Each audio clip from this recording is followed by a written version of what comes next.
In Week 3, we'll explore the function of employee relations. This functional area is one that must be handled appropriately to maintain positive relationships between employees and management. It's an area in which HR interfaces to a high degree with managers, ensuring that employee relation issues are handled in a timely and appropriate manner. In this week's modules, we'll explore the employee relations function and why it's of such high importance to any organization.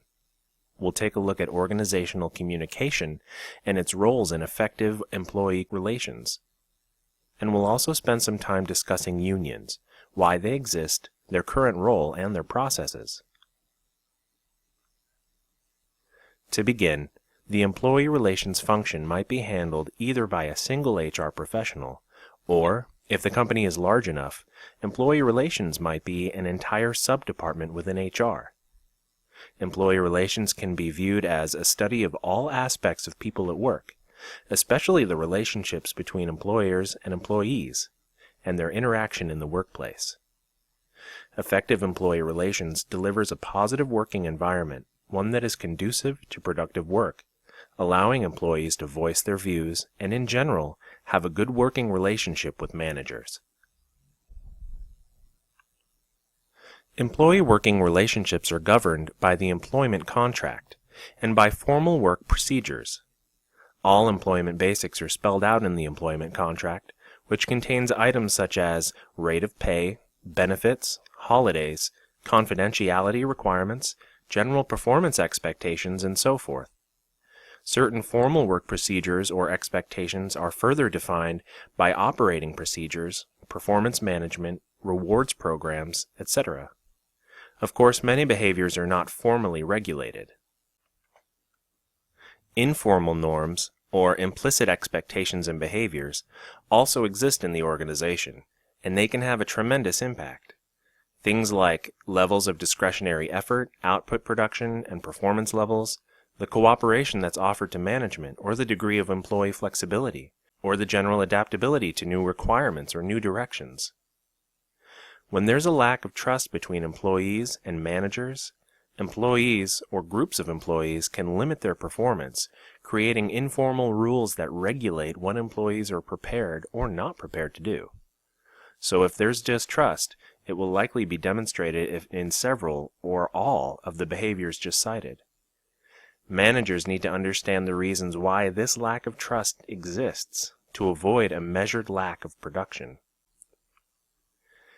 In terms of informal contracts, the psychological contract is often more of a determinative behavior than a formal contract is. It affects what an employee is willing to do based on the belief that long-term employees will be treated fairly by managers and be rewarded for their performance. A good manager will develop psychological contracts to influence behavior, such as ensuring that high expectations are understood and they're accepted by employees. Managers who choose to treat employees respectfully can yield high levels of productivity and can expect lower employee turnover. Additionally, every employee should expect a workplace where they're treated with dignity and respect, an environment free from violence or harassment. There are a number of laws that govern HR to ensure employees are protected. It's important that HR helps managers understand this legal framework to achieve the organization's operational goals with minimal legal risk. Let's take a look at just a few of these laws governing the employment relationship. Again, this is just a sampling. There is a slew of legislation out there aimed at protecting both employees and organizations, some of which you'll learn more about in the HR law class. Starting with hiring, Title VII of the Civil Rights Act of 1964 applies to employers of 15 or more employees. It prohibits discrimination based on race, color, gender, national origin, or religion. There's also the Americans with Disabilities Act, also referred to as ADA, also impacting employers of 15 or more employees. It bars discrimination due to a person's abilities and requires that employers provide reasonable accommodations for differently abled employees. Those reasonable accommodations are both during the hiring process as well as during their employment. And there's the Equal Pay Act of 1970, written and adopted to ensure that both sexes are treated equally in regard to pay. Obviously, this one is still being debated in popular culture. Disparate treatment exists when an employer intentionally discriminates against an individual. If an individual belongs to a protected minority group, applies for a job for which the employer was seeking applications, and despite being qualified is rejected, if the employer then continues looking for people with the first applicant's qualifications, that is disparate treatment. It's certainly an illegal act and one which the plaintiff could litigate, and there could be severe implications or repercussions to the organization. Shifting back to the employee relations function, the front lines of relations are really the managers.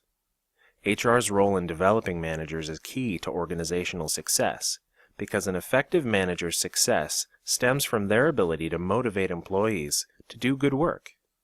They are coaches, counselors, and cheerleaders, encourage employees to stretch their abilities, they set clear expectations, they provide positive feedback and constructive feedback on an ongoing basis, and they acknowledge employees' progress towards their goals. Yet, even with great managers and comfortable working environments, conflict will inevitably exist.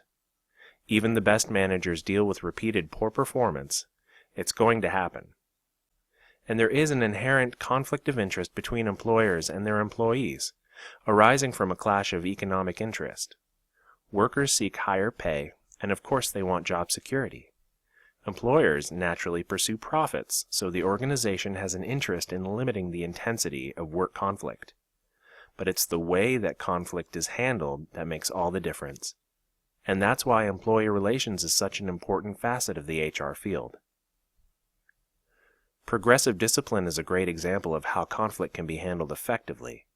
It's both fair and equitable, providing several opportunities for the employee to improve. It provides several options an employer or manager might use to handle an employee issue, including informal discussions, written or verbal warnings, final warnings, and perhaps leading to termination. But again, it's effective, fair, and an equitable way of disciplining employees. Those are just some of the tenets around employee relations. It's important that managers manage effectively and fairly and that laws are followed to ensure that employees are both motivated and protected.